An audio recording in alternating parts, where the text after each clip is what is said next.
It just gives me joy, good feelings, and it's like Christmas time come early. Casino trip, full of chips.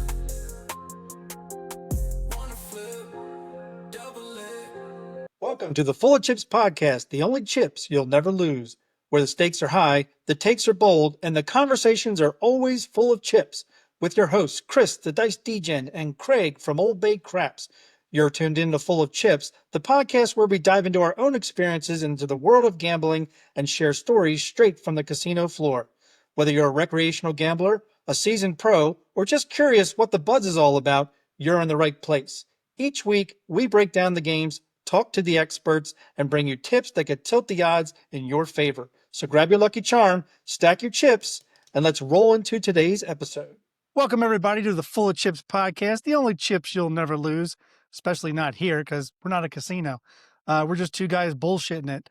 But I'm Craig, Old Bay Craps. You're one of your co-hosts. And my other co-host, Chris, the Dice Degen. He's right over here, maybe over here. Chris, how you doing tonight? I'm doing great, Craig. I'm doing great. What a beautiful evening, even though it's raining here. But it's been a good few days. Good few days since our last episode. Just got done editing our last episode, and I really enjoyed that one. Talking about, bankroll management, some bleeding of the bankroll. I was telling you in the green room, like I didn't know how good it was. Coming into it, we recorded it, and I was like, it was a good episode. I don't know if it was. I don't know how good it was going to be, but I really enjoyed watching that one back. No, that was a good one. I think, like I told you in the green room, it's probably up there with episode 9, which is one of my faves. Besides the beginning introduction to our Full of Chips podcast, which I happen to love very much. I myself, I'm in pain. I threw my back out Sunday, and it's been an awkward walking up the steps like a freaking zombie. And of course, I have a sitting job. I work remote, so I sit most of the day. I do try to get up as much as I can, but still, the getting up and sitting down is when you get that jolt up the middle of your back. It's not fun, not fun at all. So I'm drinking. I'd say there's less Coke than there should be in here, but I'm drinking. I'm drinking Crown and Coke, baby. There you go. Got to numb that back pain. You got to ask. You got to tell your work. You got to go to, I don't know, HR or whatever, Chris Comp, whatever it is. I don't know who handles it, but you got to tell them you need a standing desk and you need an ergonomic chair. That's what That's you right. need. And I need a bankroll. Wait a minute. There you Can go. Is that part of the remote workplace? Yeah, I mean, listen, you start with that, and if they don't give you that, but they give you the desk and the chair, it's a win-win. There you go. Right? There we go. All right, I'm drinking. I'm actually drinking tonight. I have water, of course, as always. But I have a very interesting beverage. Very interesting. Don't know how I feel about it, to be honest with you. But I was drinking them on Saturday. We were out at an event, and I wanted to tweak something that I was drinking. I was like, I don't like this thing. Because they were making, it was mimosas, we were at brunch, right? But they were making like creamsicle mimosas. And I was like, I don't know how I feel about that. Because it wasn't really a mimosa. There wasn't that much orange juice in it. It was more like orange puree shit in there. And I was enjoying my breakfast. That's what I was enjoying. But anyway, I decided, you know what? I'm going to take, instead of champagne, because I don't really like champagne. I'm not a champagne person. I like to spray champagne. I don't like to drink it. Me neither. But I took orange vodka instead. So I made myself my own version of a little creamsicle. It's not bad, not great. I don't have all the ingredients in the house. So, the bartender in me was trying to tweak around here and make something. And it's not terrible, but if I had the proper ingredients, it'd probably be a little bit better. But the vodka definitely tastes better than the champagne crap that I was drinking. I've had some of those camping, and those are the things that put you in your place pretty quickly by the fire, where you're just staring at the fire and people think there's something wrong with you, but no, you're just lit. So, well, if I start doing that during the episode, everybody at home, I'm not stroking, not having a problem. I'm just lit. All right. That's what it is. Well, let's get the elephant out of the room. You were holding up the Eagles tumbler. Obviously your Fly Eagles Fly, flew on Sunday, but late in the second half. My Fly Ravens, they got shot down like skeet shooting. It was pretty bad. So we're not going to talk about it. We're just going to accept it, and we're going to move on to today's episode. Yes, so we're gonna move on to today's episode. We got some good stuff today. I'm actually really excited about this one. I think this is one of the, when we were putting together for the people at home who don't know, right? These episodes are planned out well in advance. And not necessarily like talking points and stuff, but just like topics we want to discuss. And this was put on before we even like started the actual recording of the podcast. We were like brainstorming ideas and stuff. One of the topics today was on there, and like it's such a big part of Craig and myself in the casino. I feel like now, especially before it wasn't. But the come out game, Craig, the come out game, and then how it differs once you establish a point. But when I was like a more novice player, let's say, I'm not going to say I'm the most experienced craps player in the world because that would just be a lie. But I didn't have a come out game. Really didn't. I was just like kind of flying by the seat of my pants, didn't really care. And I realized I was leaving a lot of money out on the table. And not because I was actually placing bets. I wasn't placing bets. That was the problem. And I was just leaving money out there that I could be, pulling back to the rack, using for other things. So the come out game has become a huge part of my craps playing, let's say, adventures these days. How about you? Well, this is coming off of our bleeding a bankroll and bankroll management, where come out game is a part of the game where people lose a lot of their bankroll early and they just can't make it up in the boxes. So it's definitely something you want to pay attention to. We're gonna get right into it. I just want to preface this by saying there is this is all craps. Pretty much this episode. I only have one mention of Blackjack in our top 5, which we'll get to at the end of the episode, but this is all craps. So, when you're talking about come out game, this is the opening act of the craps game, your craps session. It happens multiple times during your session, but you usually most people start off by everybody buying in when they open a table. And this is the first roll. And it's important. It's the roll of the new round. So, it sets the stage, determines whether the game moves into point mode or whether it resets. And a lot of times, it resets, wouldn't you say? Oh yeah. And it's interesting you brought up the bleed piece here, because a lot of people think a come out game is a bleeder. And it can be. However, if it's factored into your play, it's not really a bleed. And I want to set that from the start, because I know we did just come off, like you mentioned, the bleeding episode, right? And a lot of people will sit there and be like, well, your horn bet's not hitting, or your world bet's not hitting, and we're going to get into come out games and all that kind of stuff here in a little bit. But just because it's not hitting doesn't mean it's not serving a purpose, right? And when we talked about bleeding, we're talking about bets that you're trying to more or less hit a home run on that have a lower probability of hitting. Whereas when we're talking about our come out games, we're actually trying to hit those numbers and use them to our advantage. And the other thing with that too is, you'll see some people talk about, oh, well, you're just hedging. No, it's not a hedge. All right. I don't play come out games to hedge. Now, if you want to view it as a hedge, that's your prerogative. You can view it as a hedge if you want. It's not a hedge. It's actually a game to make money, in my opinion. And you try to use it to my advantage in order to make money, not to hedge off my pass line bet or my ATS bet or whatever. Frankly, I don't give a shit about hedging a pass line bet, especially when I'm playing at like a $15 table. I don't care about the $15 in the pass line. I really don't. Right now, if you're talking a much larger pass line bet, okay, fine. I can understand the hedgy aspect of it. But from my perspective, when I'm playing a come out game, it's not to hedge things off. It's to, go before we really get into the game and really get into the point phase and have box numbers that I can bet. Obviously, I could bet them on the come out, but I don't like working come out bets. But I really want to try to maximize that come out game. Now, later come out, when, again, after a point's been made and there's another come out, when you have those things, you are looking for trends, maybe for trying to hit something in the come outs in the prop section as part of your come out game, or you're trying to do a pass line parlay because you're just trying to win something that you've been seeing, and you maybe know the shooter, or you don't know the shooter. But normally, if you know the shooter, you know what they roll. You have a pretty good chance of probably hitting a parlay on the pass line or the don't pass, or in the horn, or even having what we'll get to, I think, in the next section when we talk about proposition bets, we'll bring up the Buffalo, which some people play on the come out, which has your hard ways working. So if it's dependent on somebody you've seen roll, then you're trying to hit something for a big win to then hopefully cover your bets for your boxes. But we've seen plenty of times, Chris, that somebody does hit big on the prop section only to lose it because they do it again and they get snapped because those are Yep. all one roll bets. And we'll get to that. But when we're talking about the come out game, like Chris alluded to, he doesn't really care about the pass line, but let's break it down because some people do play.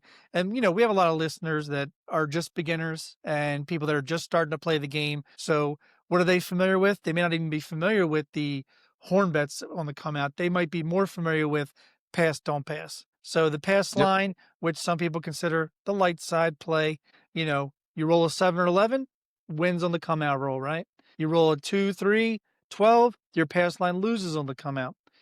You roll any other number, that's establishing a point.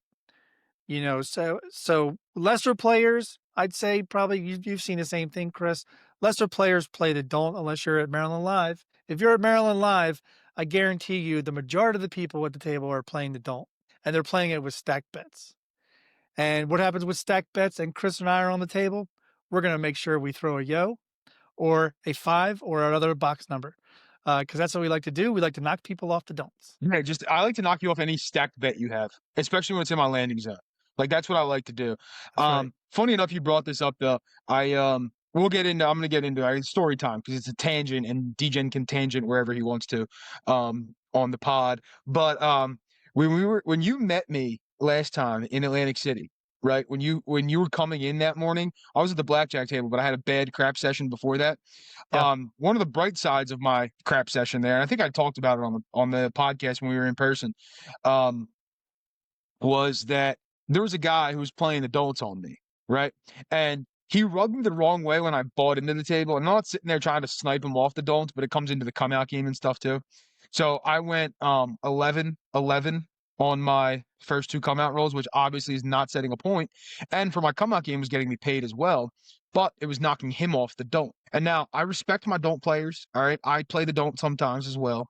And one of my very good craps buddies is a huge don't player. Okay. But if you're going to be an asshole about it, I'm looking to knock you off. All right. Like that is my mission is obviously to make money. But if I'm knocking you off your don't, I'm making myself money. So if you're going to be an asshole and you're going to cause problems, I'm going to try to knock you off. Why?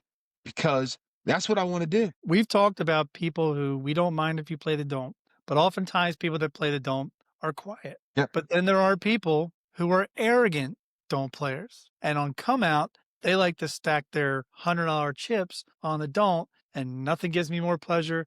And I've said it before in different shows, and I get flack for it. I've got a lot of flack from people about, oh, you can't be like that. You can't talk to people. Fuck you, because I love more than anything to knock a person off the don't. It just gives me joy, good feelings. And it's like Christmas time come early. So if I'm able to throw a yo, because it happened at Maryland Live, somebody did it. They had because we're tangenting right now. Some guy stacked $1,000 in black chips. I threw a yo, knocked it off. He doubled it. I threw another yo, and I had no bets but the pass line. So I was only winning the pass line. So I was winning 15, and he's losing 1,000, 2,000. Now he puts out, I think he had 1,800 left. And the stick at this time was saying, anybody going to bet a yo? So I was like, flipped up a nickel, kind of like you do, like you see it like in movies and it's like slow motion. The nickel flips up, and he catches it on the top side of his hand, and he places it on the yo. Third yo knocked him off for another $1,800 while I won 75 on my and plus the 15 pass line. So I was feeling good. Then I finally established a point because he must have found a friend because he found more money to put on the don't, and I established the 5. And then 3 rolls later, hit my point and won my pass line with odds and knocked him off the don't for a 4th time. And it was glorious. And I walked out of there like this and over to the cage. I'm like, all right. I can tell that made you real happy. I mean, you're getting happy talking about it right now. Hey. One final tangent off the tangent. So we're gonna go like tangenting off the tangent. I'm Okay, coming we off can our do top that. 5 list from from last episode, we talked about our favorite casino movies. I watched The Cooler.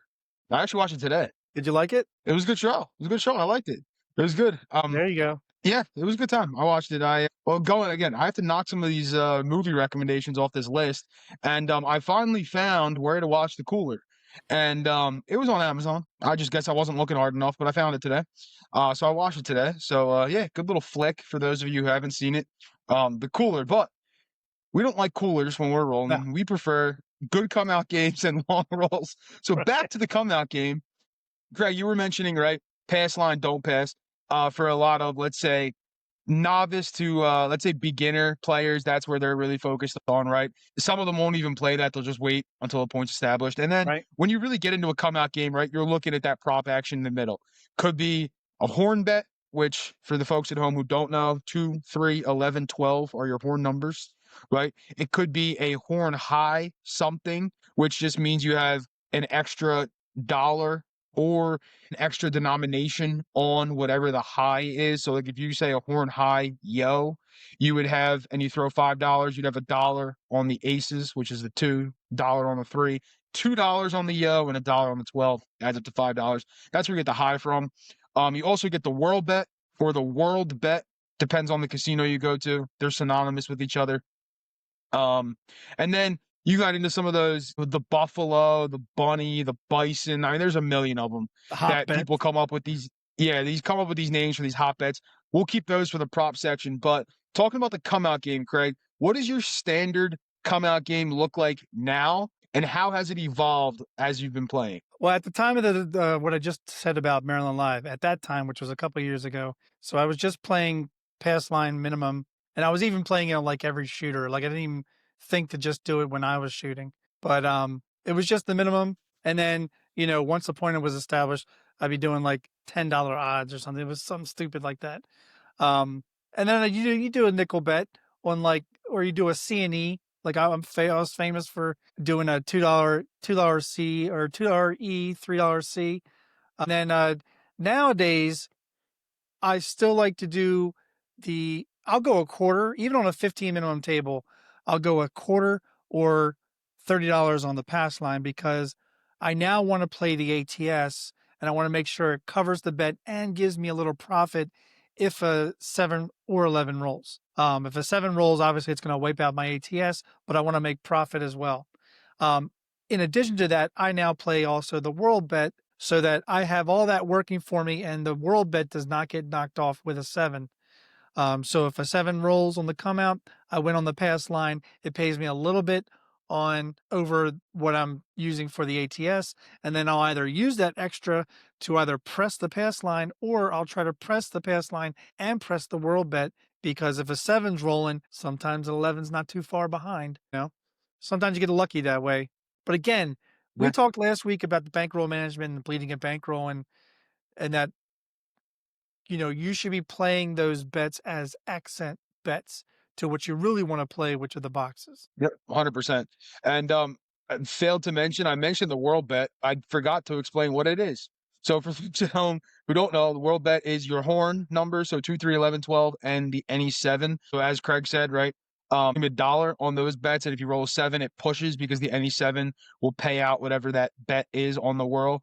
So there, and then the C&E is just the craps and the 11. So craps pays 7 to 1, 8 to 1. Sorry, 7-2-1, 8-4-1, Right. whatever that stupid terminology is, and then the E is the 11. But the come out game, like Craig said, right? You're waiting to really play the boxes. If you can take advantage of that come out game, you can use that to fund your box bets, right? We've said it, I don't know how many times on the podcast so far, and we're going to continue to stress it, right? We like to get out of the hand.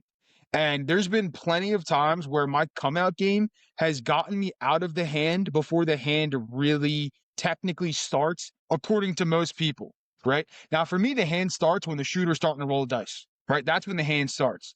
Some people, the hand starts when the point's set and they got box numbers to start betting. Fine. Whatever you want to call it for yourself, that's fine. But if I can make money on the come out roll that funds my box bets, it's great because I don't even have to worry about getting my hits regressing or anything like that. I can go full pedal to the floor and go right for it because the come out game is already paid for my action up at the top, right? As I said previously, right, I didn't really have a come out game before. I would just go pass line, don't pass, and let it rock, right? And again, I said I don't like to hedge things. So, like, if I'm placing a pass line bet, the center action that I'm placing is a little bit higher on the horns, minus the yo, so a little bit higher on the craps numbers. But that's not because I'm trying to hedge off the pass line. It's because I'm getting paid on an 11 on the pass line already. So I don't need to factor that into that horn bet, right? Now, if it hits, great. You get double payment. But like that horn high yo example that I used, you won't see me place that because my craps numbers are underfunded there and my yo is overfunded. And I don't like doing things like that. So you'll see me place like a horn high ace deuce, something like that. But that's not because, again, I'm not trying to hedge off the pass line. I'm just trying to make the payouts relatively equal on any of the numbers that I'd be hitting on the horn that I'd get paid on, right? So the horn high ace deuce, the reason I brought that up, that was my first crack really at the come out game. Was all right, pass line, horn high ace deuce, and then I'm looking to press the horn up from there if the horns are hitting. If they're not hitting, we gave it a crack. Let's go into the box and let's see what happens, right? Now, as I've evolved and as I've learned and, been talking to other people and stuff, that horn high ace deuce, you'll rarely ever see me place that now. Now I play a world bet with $1 on the ace deuce. So it's $5 world, dollar ace deuce. You heard me say that if you're at the tables with me, or if you're on my channel and you're seeing me roll out, it's a $5 world, dollar ace deuce. Or it could be $10 world, $2 ace deuce. Whatever increment of 5 my world bet is, I have a dollar increment on the ace deuce. But I'm really looking for a couple of those to hit because that's where I can make a ton of money, right? The first hit on my world bet's not going to pay me a ton, right? Doesn't matter really which number hits. You can get paid, $11, $26, whatever it is for depending on the number that hits, right? But the goal is to press that, right? So it might become a $10 world, $2 ace deuce. It may become a $15 world, $3 ace deuce. Or if the 11 rolls and I get paid $11 on that world bet plus the pass line, it turns into a $16 horn bet for me. I kind of like that you're talking about you're transitioning the bet. So you started with the world bet and you're transitioning it into a horn bet depending on what rolls. Yep. Couple of things. We were talking to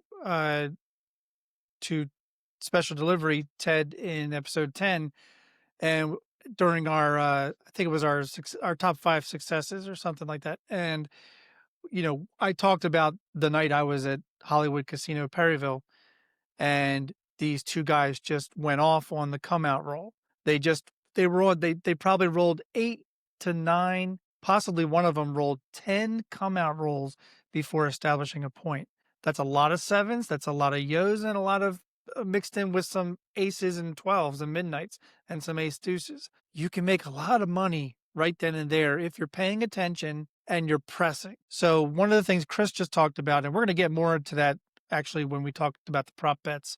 But, Chris talked about playing a world bet with the ace deuce. So again, he talked about last week we evolve.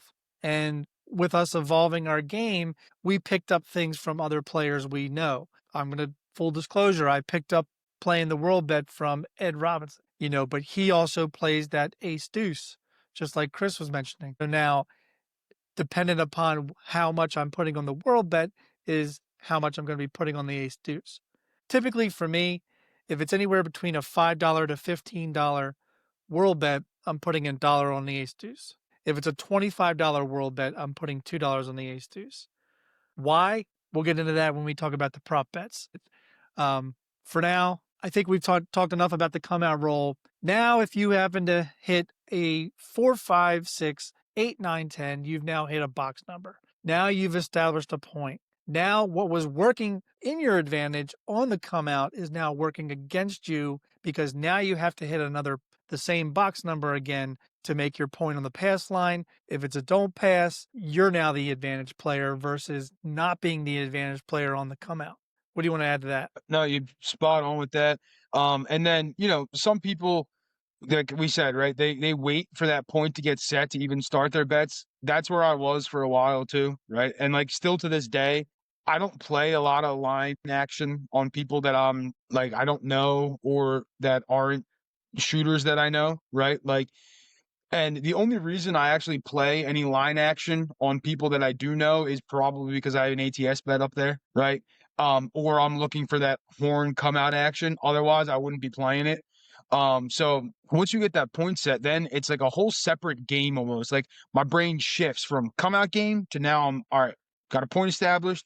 Let's go with, our bets. And this is something that's also going to evolve for people as you play more, you learn more, you watch what's working, you watch, what's not working. But most importantly, and everything always comes back to this, right? It's bankroll dependent, right? If you have a $500 buy-in, you can't put it all out there on the first roll. I mean, you can. Not good idea, but you can. We've seen it. Yeah, I've seen it. But it's all bankroll dependent, right? So like your style of play is going to be based on your bankroll, your risk tolerance, what you're looking for, your goals for the session, right? We talk a lot about having win goals, stop loss limits, all that kind of stuff.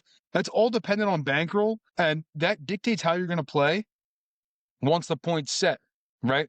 And the other thing too is like you have to know, are you going to play the same way on every person? Are you going to play differently on different people? That's something you have to figure out kind of as you go. As you learn more about the game, you watch YouTube, you watch people come out with the dreaded strategies that people always come out with, and this one can't lose and that one can't lose. They can all lose.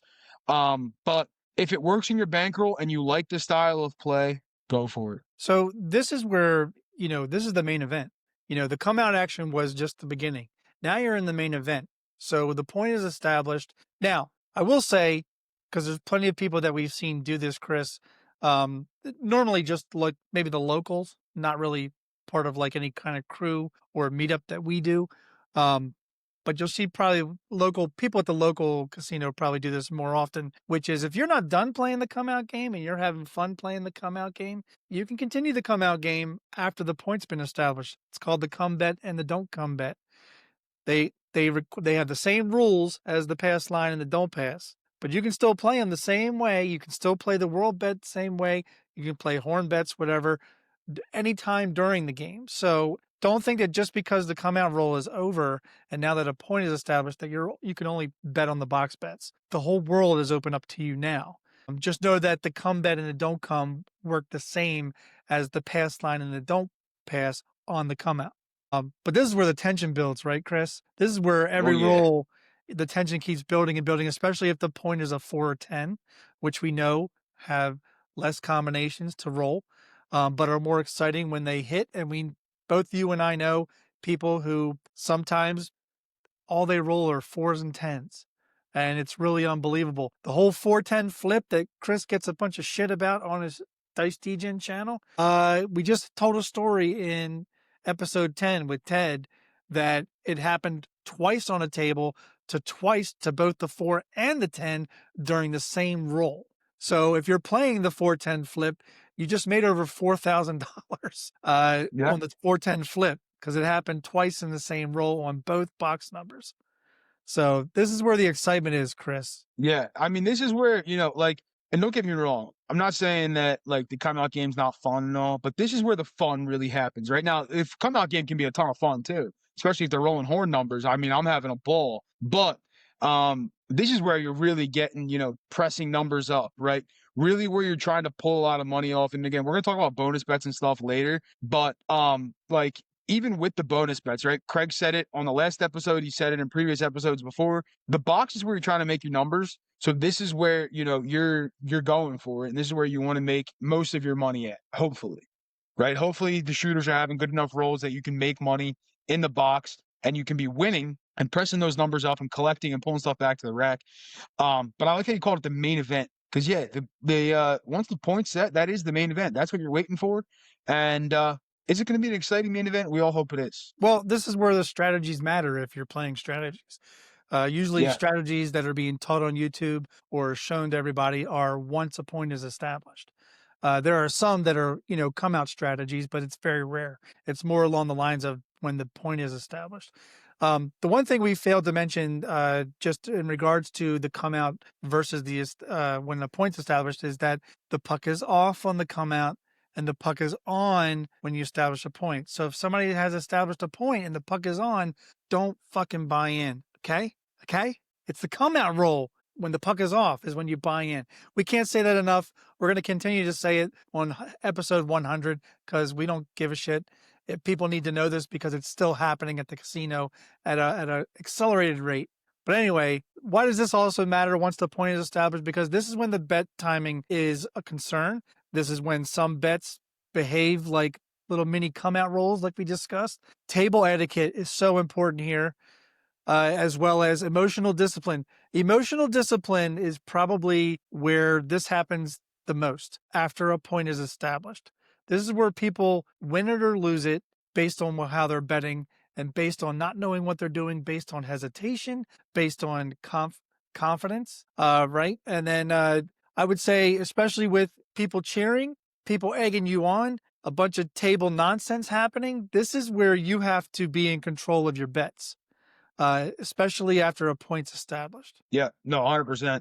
That's one of the keys too, right? It's like your style of play is one thing, but then the etiquette piece is so important that a lot of people don't understand. And I understand people are new and they need to learn the etiquette and all that kind of stuff. Um, but if you are a player and you've been playing for a while, and I'm going to say this, but be nice about it. Like, try to teach people the etiquette if you see something that they're doing incorrectly or that, you may not like. Now, don't be a Karen and like get pissed off about everything that happens, but like teach people the etiquette. And there's a nice way to teach people etiquette, right? Don't, somebody starts cheering, don't be like, hey, asshole, stop cheering. Because I'm going to tell you, go pound sand, right? But like if somebody is, cheering and they're distracting the shooter, just let them do what they're doing, but then just say, hey, that might be messing with the shooter. Like just tone it down a little bit, or like, keep it a little bit more internal, things like that. But you could be a advocate for the game and a proponent of the game wired to tables, right? Ted talked about this on our last episode where he's always trying to teach new people at the casino. And that is one of, our jobs as craps players, right? Because you hear a lot of people say the game of craps is dying. And I'd argue that it's not, but there has been a decline in play, let's say. Now, if you want to debate seasoned players versus, novice players, all that kind of stuff, sure. But as a craps player and somebody who enjoys the game of craps, you should always be an advocate for the game and trying to teach people. But again, be nice about it and don't come up to random people and be like, let me teach you how to play this game. Because again, you don't know who they are. They might be me sitting next to you. I've forgotten more than you probably ever knew about the game, right? I'm not saying that I have for a lot of people, but there's quite a few. It happened to my local the other day. Guy was trying to teach me about bets, and I'm sitting here like, you're wrong, dude. And he's like, no, I'm not. I'm like, yeah, you're wrong. So, don't be that guy, but be an advocate for the game, teach people, and use it, as a good experience. But make sure, above all, everyone's having a good time, right? Even if you're losing, have a good time when you're losing. I know it sucks, but don't be one of those, Debbie Downers who's just getting all pissed off. Because there's nothing worse than having bad table energy when you're at the craps table. Well, it's a different psychological game, and this is where people get swept up in the excitement. And we've seen people completely lose their shit and lose their bankroll at the same time. And they want to take it out on the dealers and the stick. And we actually have a whole other episode that we're going to do about pit bosses, dealers, and stick. So we'll save that for that episode. But for right now, after the point is established, these are the things that Chris and I are seeing that are happening every time we go. And really, you should be an advocate for the game. In fact, this is also where you start putting your dealer bets up. Some people will do dealer bets for the dealers in the come out during the come out roll, but I've only ever seen that if we have a really good energy at the table and maybe we're in the middle of a long roll. So people are like, I gotta get the dealers up. Let's hop the bets for the dealers. Let's get them up on the on the bonus in the beginning. If we get knocked off on a come out 7, let's get them back up with our bets up there. And that's why Chris and I always talked about, grab your dollar chips and keep them in your rack, because once the point is established, that's where everybody, including the dealers in the stick, that's where everybody's in the game. Everybody's invested, right? 100%. 100%. You want to keep the dealers in the game. You want to keep, hopefully, everybody else in the game by having good rolls and stuff. But, again, keep the emotions in check, right? You don't want to sit there and cause problems. And you want to make sure that you're paying attention, right? Because sometimes that excitement gets you out of focus, right? And then you're delaying bets, you're delaying the game, which has other impacts on things as well. So just make sure that we're keeping things in check and we are in the game and we're there to win, obviously, right? Because that's always the goal. You never want to walk away a loser. You don't want to join the lucky losers club, but it's going to happen every once in a while and probably 50% of the time. Deal with it. So, I think we've talked enough about after establishing a point. This is where the game gets really interesting. And, this is where some of that excitement does come from the proposition bets and the bonus bets. Now, Chris and I are big advocates of you win your money in the boxes. Always concentrate on winning your money in the boxes. It's the safest way to do it. And if you're pressing properly or you have a press regress little plan going, that's where you go. Because you also got to remember, what's the average bet? We talked about this with Jeff in our interview. In our first interview, we talked about the average roll is 3 to 6 rolls. And a lot of times that might mean 2 come out rolls, establishing a point, and a couple other more rolls, and they may not be repeaters. But when it is a good roll and it is a long roll or a medium roll, let's say something around 10 rolls or 15, 20 rolls, this is where the prop bets and the bonuses really start to get exciting. Chris already talked about everybody. We start off, if you're doing a pass line or don't pay, even if you're doing a don't pass, people play the all tall small anyway. So let's break down the differences between the prop bets, which are proposition bets, and the bonus bets and craps, both of which live outside the standard pass line, universe, but offer different vibes. Okay.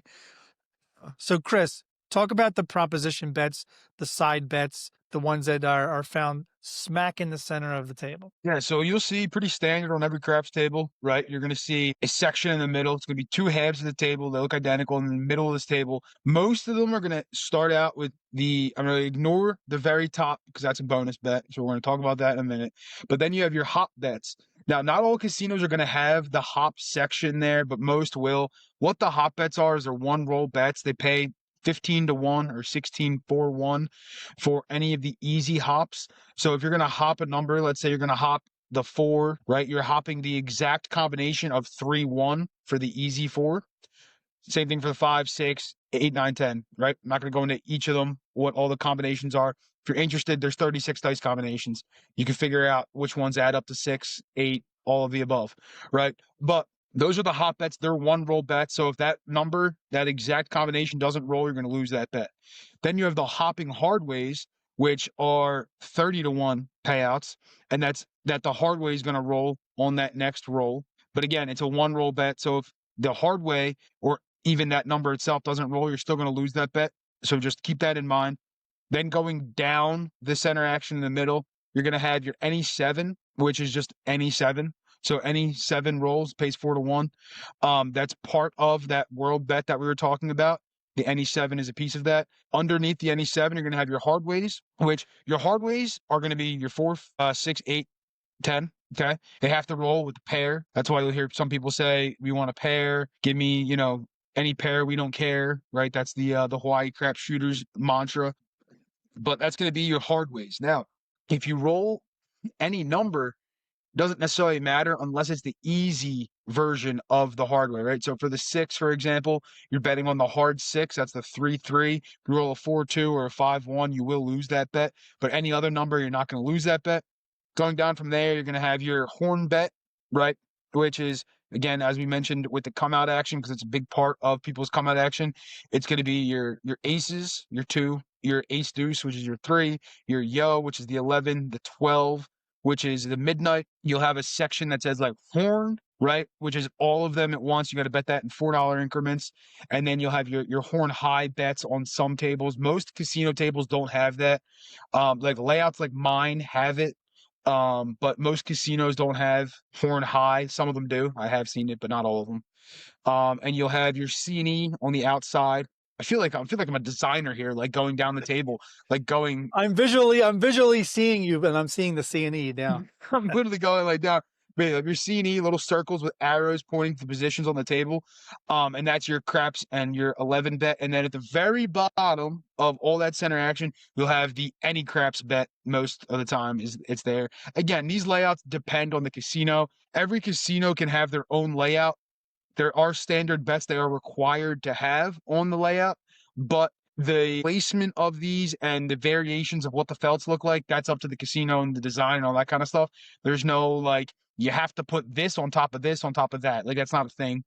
And then we mentioned the world bet. Most casinos do not have a world bet, quote unquote, on the felt. Vegas, a lot of the casinos do, but like you go to Atlantic City, you go to like my locals around here, none of them have a bet called the world bet on the table. But if you place it, the dealers know what it is. So just keep that in mind. And if you don't see any of these bets on the table, these are all very standard bets. So if you don't see any of those, the only one you really won't see is the world bet. Some casinos don't have hops. But more often than not, they will still accept the bet and book the bet, and they will place it for you. But it may not be necessarily on the felt. Some casinos will not allow you to hop. That's just how the casino operates. But like the world bet's a good example of one that's not on the felt ever in a lot of places we play, but they will still take the bet and they will still pay it out properly and all that kind of stuff. Anything to add there, Craig? Yeah, so a couple of things, and you brought some really good points. One thing is, and we are not mathletes, okay, but we do not claim to be mathletes, but the house edge on the whole prop section is anywhere between 9 and 16%. That's an oucher. That's why Yeah. when Chris and I go to the casino and we see people just shelling out money on the prop bets, we're just like, Jesus Christ. Your money's to be won in the boxes. Now, one thing we didn't mention about when you establish a point and you're playing your boxes, remember, the dealer only has possession of the box numbers. You do not put your hands anywhere above the come area. From the come area all the way down to the pass line, you do what you want. But if you want to place a bet with a dealer for the boxes, you got to put it into the come section and tell them, I'd like to place this number or that number. They will take the bet and put it into the boxes. Now, Chris just got done talking about the prop bets and the hops and the hard ways. The stick, who's on the opposite side of the dealers, the stick who's in the middle, he has control of all prop and bonus bets. Sometimes the pit boss will handle the bonus bets if they're around. They're not always around. It's the dealer's job actually to flip over the numbers for the bonus bets. But even placing the bonus bets up there is the job of the stick. So when you want to play those prop bets in the middle or any center action, your job is to just toss the stick man the money. Some people are violent and they throw the chips, and you're like, you're an asshole. Just lightly toss it to him or her, and most times they'll catch it. But all bets to the center for the proposition section, you toss your bets in, or you just lightly toss them in, or you push them forward and you say, I'd like to play a C&E, I'd like to play a horn, I'd like to do a buffalo, world bet, hop bets, but you don't touch any of that area. That is not for you. That is just for solely for the stick person, and the boxes are for the dealers. That's one thing I wanted to get across. The other thing I wanted to get across is these are all one roll bets, except for the hard ways, which roll until a soft version of that number. If it's a hard 8 and a 6-2-5-3 roll, the bet comes down. There are very little casinos. I think Orleans is one of them, Chris, that has a special, they call it the soft hard way or something, where it pays 5-1. Your bet stays up. It does not come down on a soft or easy number, as they call it on the East Coast. And believe me, between East Coast and Vegas, I think calls them soft numbers. East Coast calls them easy numbers. So if you say easy in Vegas, they're gonna be like, huh? What? Say the soft number. Just say the soft version, or just say the combination 5-3-6-2. Don't confuse them any more than they already are, especially get on a private table with newbies. Sounds like some right, PTSD in there. So the one thing we've left out so far is we talked about all the proposition bets. Now we're talking about the bonus bets, and there are multiple kinds of bonus bets. I think the top three, Chris, if you'd agree, if you think differently, let me know. You've got the ATS, the all tall small. You've got the repeater bets, and you have the fire bet. Now I know Bubble Craps has the lucky numbers bet, which is sort of similar, but not really. But you'll see more and more stadium craps and bubble craps having ATS, including crapless, which is pretty interesting. But So for the bonus bets, these are the off the grid sweeteners. These are the ones that rely on a lot to happen in order for them to pay out. And when they pay out very nicely. I'll start with the fire bet, then we'll bounce it over to you, Chris. So the fire bet is a position in front of every position at the craps table. So if the craps table can hold 16, there are 16 fire bet spots, all right in front of before you even get to the pass line. They're right in front of the pass line. They're usually a circle with a fire on it. Shocker. Fire bet. All you do is you put your chip. You can do most of the time you can only do up to $5. So you can do $1, $2, $3, up to $5. I have not seen for myself. There are some places that have up to $10 fire bets. But It's a the most on Vegas the East thing. Coast that I've seen are all up to $5. So you put the chip on the spot, and then you take your hands out of the tub. The stick or the dealer will move it to the spot up and around near the ATS. Now, most tables that have a fire bet don't necessarily have an ATS bet as well, but a lot of places will vary the casino layout with the different bonus bets. So, for instance, Harrah's in Vegas has a crapless table that has repeater bets, but it does not have an ATS bet on that layout. Harrah's in Atlantic City has multiple kinds of tables. They have a fire bet table, but the fire bet doesn't have ATS, but it has hot bets. You have the ATS table that doesn't have a fire bet on it. But so, Chris, we talked about the fire bet, talk about the ATS bet. Yeah, and just for everybody at home, just to make sure everybody knows, these bets have to be placed before the come out roll happens, all that kind of stuff. Correct. Just so everybody's aware, they have to come out before that, because they are based on the entirety of the roll. So you do need those to be placed before that. But yeah, the ATS, or the all tall small, you'll see big little boom. See them all. It's licensing, right? If people don't want to pay the licensing for all tall small, they won't pay it and they'll name it something else. Like on my table, because I'm not paying for licensing for my table, so I have like little degen, big degen, and full degen. Just called it, different things. But the small is the numbers 2 through 6, and what that is you have to hit those numbers before you roll a 7, right? If you roll a 7, it resets the ATS, and you'd have to repay to put that back up. The tall is 8 through 12. And then the all is all of them, right? So 2 through 6 and 8 through 12. Now, the payout on the ATS is going to differ based on where you're playing. Luckily for me, my local has what us craps players call the good payout, which is for the small and tall 35 to 1, for the all 175 to 1. A lot of casinos like Atlantic City, they're all 30 to 1 for the small and tall, and then 150 to 1 for the all. So you're getting kind of gypped there.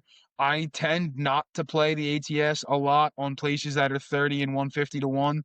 If it's 35 and 175, I'm about it. Otherwise, not as much. But the main thing that I want to drive home with bonus bets is, like Craig said already, right? You want to make your money in the box. The bonuses are exactly what they're called. They're bonuses, right? You can't try to sit there and live and die by the bonus bets, because if you're going to do that, more often than not, you're probably going to walk home a loser. And if they hit, it's great, right? I'm not saying not to play them, because I'd be a hypocrite if I said, don't play them, because I still play them. But I'm not looking for those to really make myself I'm looking for them to make myself more money. I'm not looking for them to, necessarily be my main method of how I am making money, right? I want to be making money in the box, but if the bonus hits, great. I have more money to play with. Well, and that's what they are. They're higher payouts, but they're lower frequency. They just don't happen Yep. often. Oftentimes, you're going to get a roll that's just going to end in a 7, and it's just going to reset it. The great thing, there are some casinos that once the ATS hits, they restart it. And that's really special if you can get on one of those tables. I don't know of any on the East Coast, Chris, that will reset the ATS once it's been hit. You have to literally roll a come out 7 to force it to reset. But I don't know. Have you been to a casino where it's reset after it's been hit? Yeah, my local will do it. There's a couple Okay. in Atlantic City that'll do it too. I think Harris does. I think I could be wrong, But there's a couple in Atlantic City that once you hit the whole thing, they will let you reset it. Now, if you hit a side, they will not let you reset the side, but you can reset the full thing once it hits. Sometimes, yes, you do have to wait for a 7 to, go and then go up again. My local will let you replace it as soon as it hits, though. Okay, well, I guess I haven't hit it enough. So the other bonus bet, and again, Chris made a fantastic point.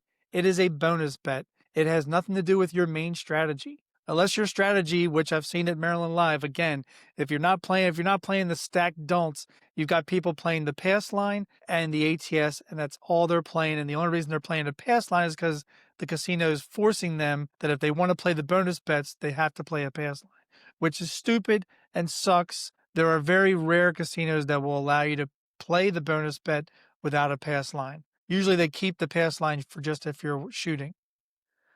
Now, my local casino are real dicks, and they'll make you have minimum 15 action leading up to if you want to be the shooter. So if the shooter's at stick right 1 and I'm at stick left 1, and I don't do any action on this guy's roll, they won't let me shoot on the next roll.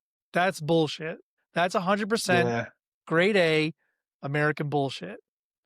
No ifs, ands, buts about it. Certified fresh. Now, the only bonus bet we didn't talk about was the repeater bet. We do have this on the East Coast, and of course you have it in Vegas. People talk about it all the time. It's great when I'd rather play the repeater bet if I was on a crapless table, because you'd already be playing, the outside numbers, and those bets only require, like a 2 and 12 only require, I think, 3 hits to hit the repeater. Is that correct? Is that, and I guess it's so whatever the combination is. It's Actually, I think whatever the combination is, it's one above the number of combinations, right? So if it's 2 and 12, you have to hit it twice to hit the repeater for aces and midnight. If it's yo and ace deuce, you have to hit it 3 times because there's 2 combinations. So 6 and 8, the number of combinations, you have to hit it 6 times each, right? Because there's 5 combinations of each. Okay. Yep. So repeater bets are great. It's very hard to get a number to repeat that many times. But again, on a crapless and you have a come out game and the come out game's going on for a while, you have very good odds of hitting the extremes on the repeater. Yeah, you definitely do. I like repeaters. I don't play them very often because there's no casinos near me that have them. I think the closest casino to me that has them is up in the New England area. I think that's closest to me. I don't know if there's any in your area that do have them that maybe would be closer, but I do like them when they're on the table. And then, as Craig said, right, those are like the 3 main bonus bets you'll see. You'll see some other bonus bets at different places that are their own versions of different bonus bets. It's not my local, but it's not too far from me, Rivers. They have their own version basically of a repeater bet, but it's like a combo bet. You have to roll the dice combinations. Like technically it's kind of like a repeater, but if you're hammering the 5-1-6, doesn't matter. You still have to throw the 4-2 and the 3-3. So it's a little different, different payouts and stuff, but I'm not going to go into specifics by casino because we'd be here until episode 100 talking about every specialized bet that every casino has, because a lot of them have their own weird bets and other stuff going into it. But to wrap it all up, bonuses are bonuses. Stick to your come out game, stick to the box bets. And if you hit the bonus bet, it's a bonus. Good for you. So, Chris, I told you I had a little bit more Crown than Coke in this drink, and it's leading to this next segment. Is it? Where I can't stand casinos that like to change rules while you're playing. So this has to be the what the fuck? What the fuck? What the fuck? Warning. The thoughts and comments in the next segment may trigger you. If you are triggered, seek help from someone who cares. All right. This is the Hey Casino, quit fucking with our play. It taps into that shared frustration when casinos subtly or not so subtly, because we've seen that too, interfere with player strategy, not through cheating, but through design, distractions, and psychological nudges. So let's unpack this puppy in the layers and build something bold. All right, so this is our What the Fuck segment. This is about casinos fucking with your play while you're playing. You've seen it, Chris. How many times have casinos messed with your play without breaking the rules? Countless. Or they just make up the rules as they go. Yeah, it's kind of incessant, especially when you get on a good roll. Like, and they act like they're your best friend. We want to see people do well. We want to see people like, shut up. You don't. All right. Now, some of the bigger casinos don't sweat, long rolls, but some of the small casinos, man, they'll do whatever they can to get you off the damn roll. And it's bad. There's different tendencies. Funny enough, I just watched the cooler today, right? Where casinos don't necessarily have a cooler, but like who knows, they might have somebody come in, buy in mid-roll. But typically it's like the drink lady starts coming around more often and being louder and I mean, how many times at Harris in the morning do I have to wait like an hour to see a drink lady to go get another coffee? Like, I just tell them, bring me two. Because by the time you come back, I'm going to be done both. Or when you have a string of PSOs, the wait staff is nowhere to be found. Yeah, never. They're nowhere near there. Or, like some people blame like stick changes and stuff. That's timed. Like if you want to go look it up, you can go. You can clock the stick changes. They're pretty frequent. On time, right? Most casino like 20 minutes, some are 30 minutes, depends on the casino. But like if you time them, they're pretty close to accurate. But you'll start seeing, some games going on, right? Like, I mean, Sweet Loom's got his sweet ass knocked out by the stick man the one time. Why? Because Loom's on a roll. And the guy's racking the stick around, right? Or you'll see like the box man start getting more involved. Just sit down and shut up. Your job is to quiet over there. All right.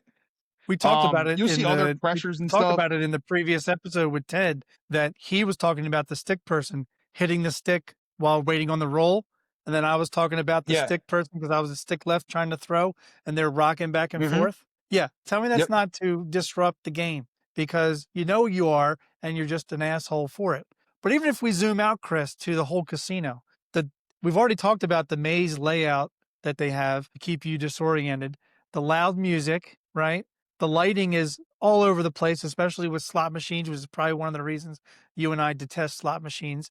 Like, there's no reason for all that gadgetry to win shit. You linger and you spend money. That's what they want. And they just make it up as they go. They don't care. They want you emotionally engaged, whether it's to your benefit or to your disadvantage. And more often than not, it's to your disadvantage. Yep. I mean, that's how it happens, right? Like, and they'll do what they can to, make it nonchalant and stuff. But like Craig and I are very observant individuals, right? And we'll see this stuff. And like I talked about it one of my winning sessions, right? On the last episode, I mentioned that 2-hour roll when I was at Gaia River. By the end of that 2-hour roll, approaching, let's say, the hour and a half, hour 45 mark, there's 4 suits standing behind the table. All right. Now, they're there to supervise bets and other stuff, but like they're there causing problems too, right? They're offering me rooms mid-roll. They're like, because I'm waiting for payouts and stuff. They're like, oh, you should stay. Like, we'll comp you a room and all this stuff, right? But you want to know how much they wanted to really mess with me? So I told you, me and my buddy were on the table, and everybody else I didn't know, but me and my buddy were there. Me and my buddy had our own personal drink lady for almost an hour. She was there only to serve the two of us. They had other drink people for the rest of the table. Have you ever seen something like that? I've never seen anything like that, but it's funny you brought that up about, coming to you with comp rooms in the middle of a roll because the reward system, which you and I both have talked about, Caesars, has great rewards. But on the flip side of that, it's the player cards, the comps, the time limited promos that push you to play longer than you really planned. Yeah. So they want you there. They want you there. And the longer you're there, we've already told everybody, the more time you're at the table, the more you're going to lose. There's never been a person who has spent more time on the table and won. Not that I know of, I told you that day I hit the fire bet, there were some of our craps crews who had been at the table for 9 hours. And I don't think they were saying they had winning sessions. It wasn't until that moment that the fire bet thing was happening that people were starting to make money. And it took all day to make it, Yeah.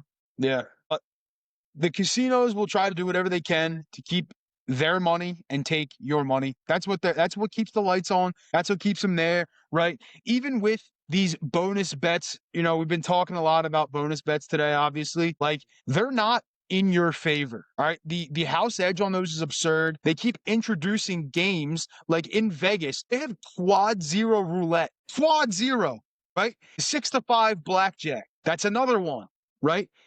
In a small lens, it doesn't look like it's much. They're jacking you on a payout. Okay, that kind of sucks, but oh well. No, it's a casino trying to fuck you. That's what it is. Because if they weren't trying to fuck you, they would have left it at 3-2, right? Or they would leave 00 roulette. Nah, they got 000. Or even going back to the craps, right? They start playing, all right, crapless bubble craps. Then you got 3-die craps. I don't know any dice game craps related that has 3 dice in it, but apparently there's bubble craps versions that have 3 dice, and it's like the man behind the mirror, 2 come up randomly. Right? It's like, go play sick bow if you want multiple die on the table instead of 2. Well, you've already brought it up, but if they decided that they wanted to for you to be an advantage player or have the advantage at all, they would just keep they would have 6 craps tables all with the same layout. All of them would have bonus bets. All of them would have the same repeater, fire bet, and then give the person the variety to play what they wanted. When obviously, there are some advantage players who would literally spend their money to play every single bonus bet available on that table to try to hit something every single time. Now, maybe they should, because as you and I both know, people will waste a lot of money in those prop sections and all that, and the bonus bets and all the different kinds of bonus bets that they offer for the ability to take your $1,000 bankroll, and now you haven't even established a box number yet, but you've already gone through 600 of that $1,000 bankroll just on the bonus bets and the prop bets that you're not winning at, but they're available to you. What the fuck? What the fuck? What the fuck? All right. All right, Craig. All Great. right. What the fuck segment, right? Because the casinos are trying to fuck you. And, Right. At least buy me dinner first. Take me on a date. Jeez, all right? They Where don't did even provide chivalry they go? don't even provide you lube. No, they just want to shaft. Anyway, talking about, I guess, shafting and getting shafted and then turning it good. Top 5 list for today. The top 5 list today is successful failures at the tables, aka comeback sessions. All right, Craig, our top 5 comeback sessions. Number 5, let's hear it. All right. They are not all extravagant, so just lower your expectations. All right. Number 5, the Mirage in Vegas. Craps table, $15 minimum, $800 buy-in. Table was so cold, and I had zero discipline at that time because it was the first year I was playing. I was down to 226, and so I decided to just play 66 inside, look for 2 hits, press up to 110 inside, go for 1 more hit, and then regress it all back down to 66 inside, and I just rinse and repeat. And lo and behold, I've said this in another podcast episode, that there was a girl and her friend at the hook. She went on a heater and she was just chucking the dice random, just picking them up. She was even asking the dealer, "Am I doing this right?" And she's just chucking them. Well, she winds up having like a monster roll, and it brought me back to 826 for the trip. So I went home with $26 profit. There you go. Great comeback session. My number 5 was also in Vegas. This is over the span of 3 casinos. Okay. So went to the Cromwell in the morning, got my ass kicked. Went over to the Horseshoe, got my ass kicked. Went to Harris, was getting my ass kicked. Now, mind you, okay, this was at Craps for the Cure 2 years ago, where I went to Cromwell and Horseshoe early in the morning, then was live streaming for, 12 or 14 hours, basically. And then everybody wanted to go to the casino afterwards. Now, after my terrible morning and I was tired, I did not want to go to the casino at all. Everyone says, all right, let's go back to Harris. I'm like, all right, well, I got to go back there anyway. That's where I'm staying. So I guess I'll go back to Harris. And everybody from our crew gets on the same tape. Now I'm like, all right, I haven't ever played with most of these people before because we're all from all over the country. We're going to, play together. Well, that table started out PSO, PSO, PSO, 3-roller. So my terrible morning and not wanting to play is just sitting there in my head like, you are stupid, Degen. You shouldn't have played. You know you didn't want to play. But here we go. Hero Degen to the rescue. Had about a mid-30 roller with a lot of repeaters. I was hammering the 6s and the 8s. hit the small as well. And that brought me to close to even on the session. After all the PSOs and all that happened, then had a few more rolls after that, all those high pressed up 6s and 8s that made me some more money.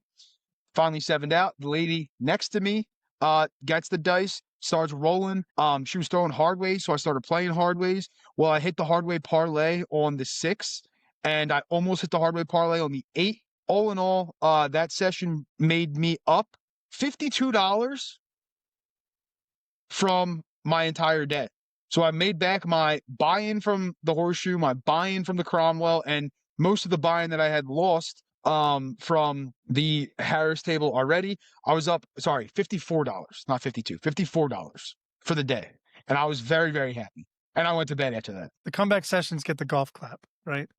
Oh, yeah, they did. That's about All all right, they get. number 4. At least it's a golf clap. All right, number 4. So this was from the recent Vegas trip, Planet Hollywood. So I need to preface this by saying I had the trip to Atlantic City in Independence Day weekend, which was very good, but wound up using the profits for something else. So I didn't have much going into Atlantic City in August for the tier multiplier. I get there, nothing happens. It was a bad experience. The hotel stay itself was such a bad experience, I actually went home early. So all I had was the 400 to take to Vegas for Craps for the Cure. Not my ideal situation. The trip was abysmal in itself, to the point of we were on a private table over the weekend, 2 nights in a row, nothing good. PSO City, Jeff Mid-Atlantic Craps had a 35 roller, which, again, discipline should have stopped.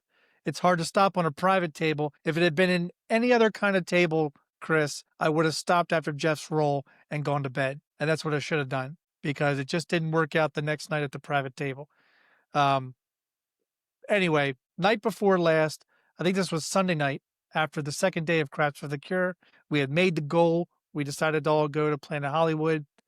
And I think it got late into the night. So John, Pro Craps, and Jen, and myself went to Stadium Craps. John played a little bit, and then he went home because he went back to his hotel because he wasn't staying at Planet Hollywood. So Jen and I stayed, and I know this is a long story, short story first.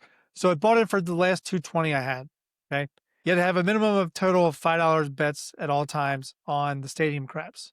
And we weren't in the horseshoe section where we were with the person who was throwing the dice. We were off to the side on the 20 other tables they had. So I put it in. Quickly, I'm down to $48. So I'm like, okay, I got to completely change what I'm doing. So I completely changed my approach at the moment. I decided to bet aggressively, splitting the remainder out on 2 numbers, and I turned them off. So I played extreme discipline, meaning I waited on the 5 count, which doesn't work for everyone, you know. If a 3 or a yo rolled, I waited 1 roll. If a 2 or 12 rolled, I waited for 2 rolls. And I just waited to see what was hitting. Once I found out what was hitting, I then turned my bets on for 1 hit on those numbers. If it hit, I immediately turned them off again. And I played this way. I played for over 2 hours, and I even hit the 10. I hit the 10 for $60 on it, and came back from 48 to color up 402, which is 2 more than what I brought. $2 profit. $2 profit. Hey, profit is profit. All right, number 4 for me is at Rivers Casino in Philadelphia. Fiance Degen had a bachelorette party to go to. She was only going for the one night. So me being just the good chivalrous, and I was at the casino for like 6 hours while she was doing what she was doing, and started out really bad at craps at Rivers. Had a bad blackjack set. Went to the sports book, reset, was watching some sports. So I had $1,000 with me. You guys all know stop loss 0, right? So I was down to my last 250. I ran that 250 up on blackjack to 1,500, and after dealer tips is what I cashed out with at 1,500. Colored up and went back to the sports book because I was there for 6 hours. I actually played for 3, and I sat and watched sports for 3 hours because I was up $500. I was very happy, and I ate food there, and I did all of what I wanted to do until she texted me that she was ready to go home. To do all that and to watch hours and hours of sports is what makes it worthwhile, right? Yeah. Yep. Absolutely. All right, my number 3, this was you know it because you were there. This was the Tropicana, Atlantic City, craps 15-min table. I had 280 left for the trip. It was a Friday. We all were having bad sessions leading up to it, and this is where you, me, and Jeff ended up at the Tropicana. And this is the thing after the playing a little bit, getting down a little bit. So we were before the goodness happened. We were even down even further after this woman rolled, and then she left and colored up and left the table, and then the guy bought in. And this is where you and Jeff noticed that he was a Golden Touch shooter. This is the guy who was gunning for the ATS. The guy rolled, as we said before, 6 straight ace deuces. And Chris and I are playing the horn section like crazy, whether it was the horn, the CNE, the horn high bets, and Jeff was playing the field. And on that Friday, colored up to 805, which I brought 800 for the trip. And so I went home with $5 profit. So there's a theme here for a lot of your stories, it looks like. All right, number 3 for me is I've talked about it a bunch. It was one of our group members' rolls at the Golden Nugget. I'm not gonna beat a dead horse, right? I've talked about this roll a bunch. It was during a meetup. I was down bad for the entire meetup. After his roll at the tables, I was up almost $2,000 for the trip, as opposed to being down the 1,000 that I was at the point, which paid for my craft table behind me. But epic roll. Shout out to you know who, and yeah, brought me back from being down very, very bad. There's something that changes in you when you know you have to pivot. And it's like a Yeah. last ditch effort. And when it works out, it's great because normally it just brings you back over even. You know, Yeah, and you it kills me that we don't get like, why can't I get this roll when I step into the casino? Like you a said roll like that. See, this is where my bandit thing comes from. Like I'm a phantom in the night. Like if I hit that roll, I literally would not be at the casino for more than 2 hours because I would have colored up immediately after that roll. Said, guys, it's been a blast. I'm out. See you. and we talked about that. That happened to me in April and I didn't walk. I Yep. stayed 2 more days and lost it all. And I could have left Yep. day 1 after the first session it happened on the first session, Yeah. hit the ATS, didn't walk. Like just this game, it's so frustrating. It's a fickle All right. mistress. Number 2. Number 2, this is also at the Tropicana, but this was the 4th of July trip. So I didn't really go in. I went into that I won 7 of 8 hands, and it was the 8th hand, the Sunday night, that I lost the 300 buy-in. But I had won 870 profit, which went home with my wife. But one of the sessions, I think it was, I want to say it was Friday. So we were there from Thursday through, I was there till Monday morning. And I think this happened on Friday. So each time I started playing, I always played with the 300 because you come with what you can afford to lose. So I was afford to lose the 300 right then and there and still have a great time because A, I was with family, and B, we were at the beach. So $25 table, blackjack, $300 buy-in. I was down all the way to $75, which, as you know, Chris, $75 is 3 more hands and you're hitting the road. Then the If you're hands lucky, started to you don't come have to alive. split or double anything. Then the hands started to come alive. I doubled down on 2 different hands. One, I was dealt a 6-5. And on the second hand, I was dealt a 6-4-10 against the dealer 6. So I doubled down on both of those, won them both. And then I hit blackjack, I think, once, because you always seem to hit blackjack once. I don't understand that. The dealer hits blackjack multiple times, or makes 21 multiple times, but I only hit blackjack once. Anyway, took the 75 and colored all the way up to 500. Nice. So that was 200 of the 870 that went home with the wife. There you go. Smart. Let the bank take it home. My number 2, I talked about in the last episode, so I'm going to quickly go over it again. When I hit the ATS twice at Valley Forge, the first one was when I had $30 left of a $600 buy-in, and I had a $15 pass line and 555 on the ATS and managed to hit the whole thing. And then everyone passed the dice back to me. It hit the ATS again, and then hit the toll again. Obviously, long roll turned that what was $30 into almost $5,000. When did that happen? I don't think I would knew you then. I don't know. No, you did. It was like last year. See, my thing is, I don't sit here and I don't like. I'm doing it on the top 5 because we're talking about it, right? But like, you won't see me texting like the group. Hey Right, guys, guess what I you don't just gloat did? about it. Yeah. No, like like you won't hear me be like, "Oh, look at this chip porn." Boom. Like I don't care, right? Right. Like if I wanted you all to know what I was doing, like I'd send it to you. And like, was it an epic roll? Yeah, great. But like, I know that if I didn't hit that ATS, I would have been walking away with $0. So like, was it luck? Yes. Like, was I setting for numbers? Sure. But like overall, it was luck. And you know me, I'm not like a bragger in the text. Like, oh, guess what? I just had a 20 roller. I just had a 30 roller. I don't do that. I don't care. And the other problem too is I play way too much sometimes that like what do people define as a good roll? Right? Like that's a great question. I think we might have to have a whole episode on that alone. Like what do you define as a good roll? Because like to some people 15 is a good roll. Like some people it's 20, some people it's 30. Like I mean, I was at my casino last weekend and I had 320 rollers in the same session. But like I say I had 320 rollers, that's great. I didn't make that much money. Why? Because half of those rolls were friggin' horn numbers because I couldn't stay off the horns. And it wasn't on the come out, of course, because my come out game would have been flawless at that point, but it wasn't. So I was throwing horns left and right, but I wasn't throwing them back to back that I could actually capitalize on them. So it was useless. But like I'm just not a bragger like that. So I don't sit here and be like, guys, look what I just did. Turn 300 or 30 into 5,000. What? Now, what's funny is that maybe I shouldn't have said anything when I hit the ATS in April because I said something in our AC crew group because it was the first time I'd ever bet it when I was on it and hit it. And that was, I thought was just special for myself.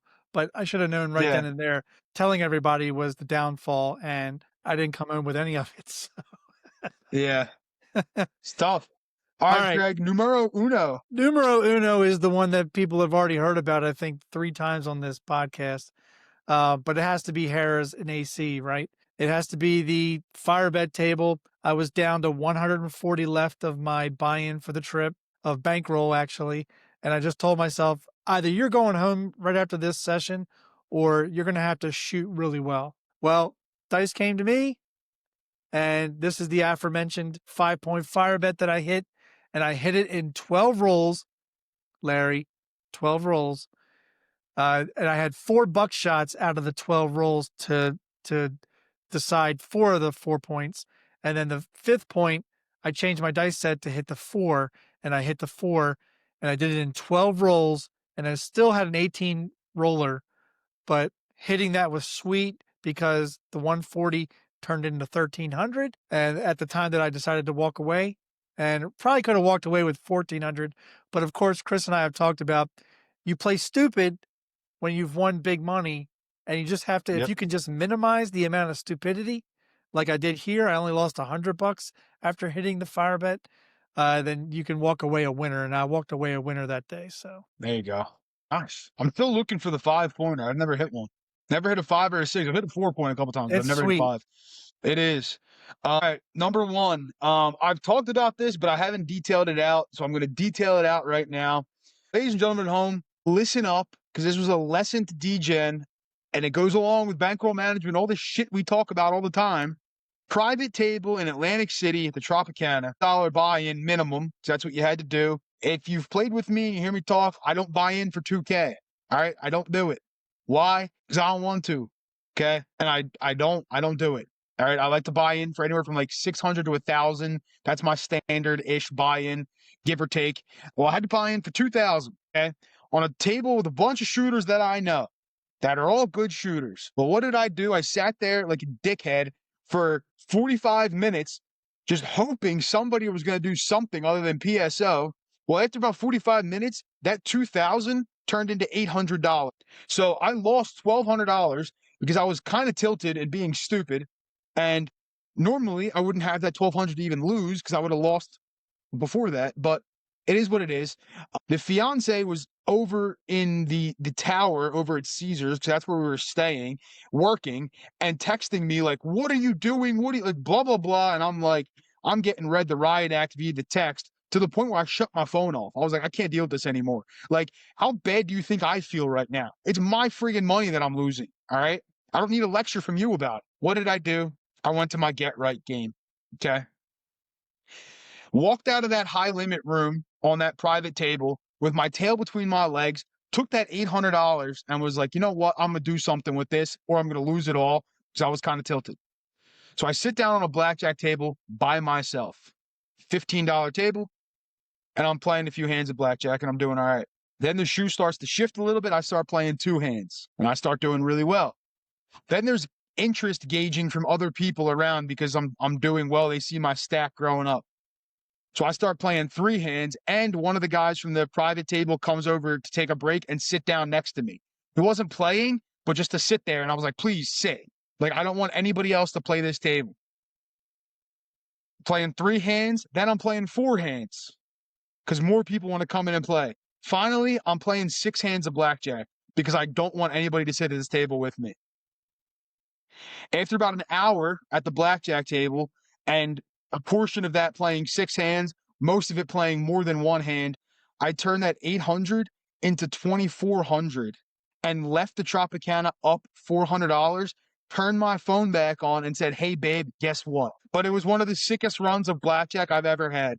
And mind you, no bonus bets on the blackjack table, none of those side bets. It was strictly hand play with my system that I play and all that kind of stuff. But on a $15 table with a $15 base bet to win back $1,600, it was a good time. Now, even in practice here at the Old Bay Craps dungeon, I've only ever won over 1,000 once out of all the hands I've practiced since April. So to win 1,600, that has to be wild. It was. I was very, very happy. Like, I went back to the hotel, like, thrilled. And everybody's looking at me like, you just got crushed on that table. I'm like, yeah, but I just crushed that blackjack table, so don't worry about it.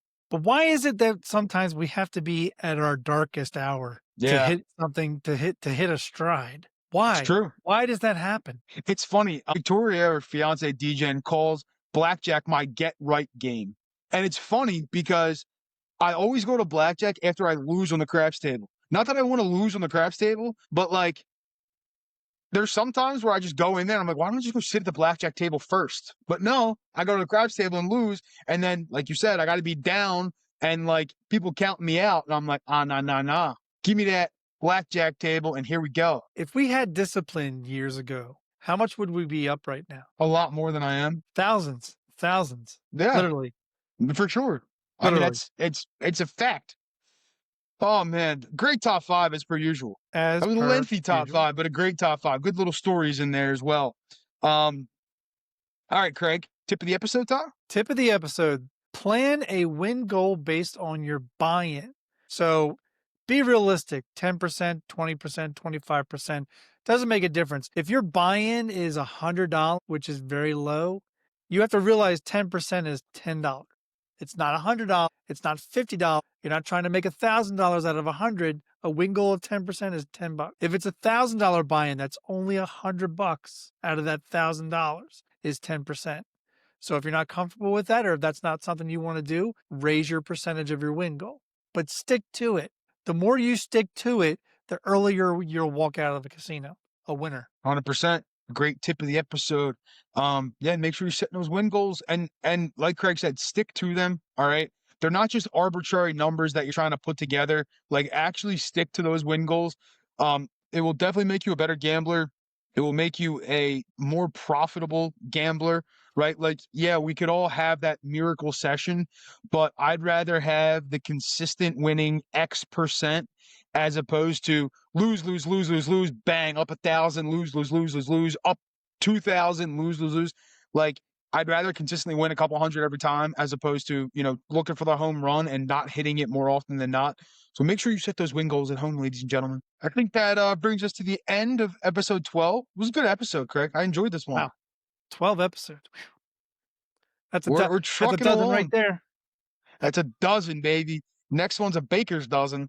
But yeah, good episode. Talking about come out game, when the point's established, prop bets. I think there was a lot of good information in here for the beginning gambler, beginning craps player, as well as, seasoned players, with maybe some nuances of things that they maybe haven't thought of or other aspects of that. Well, And then as always, the what the fuck. we try to be and top educational, fives. Chris. We try to be Yeah. educational. I mean, they're So not here where to can look at people the pretty find us? face. I mean, let's be honest. Where can you find us? You can find Look, us not even everywhere. drinking this crown. This is not getting any prettier, okay? Yeah, this isn't making me I guess I didn't make it strong enough. I'm not sitting here just like staring yet. Probably for the better though, to be honest. Anyway, you can find us on Instagram, TikTok, Facebook, YouTube, Spotify, Amazon, Apple, all those great places. They're all linked down below. If you want to reach us by email, fullofchipspodcast@gmail.com. Been getting a lot of emails on there, comments on videos and on Instagram posts and all that kind of stuff. So we love it. If there's specific topics you want to hear or things like that, let us know. We'll work them into our schedules and stuff. And we appreciate everybody sitting here and listening to us ramble on and just have a good time chit-chatting. Hey, we got our first comment in Spotify or Apple Podcasts, whichever. So we have Let's to go. go. We'll have to go see it and see what it says. We're going to have to go look at it. See y'all.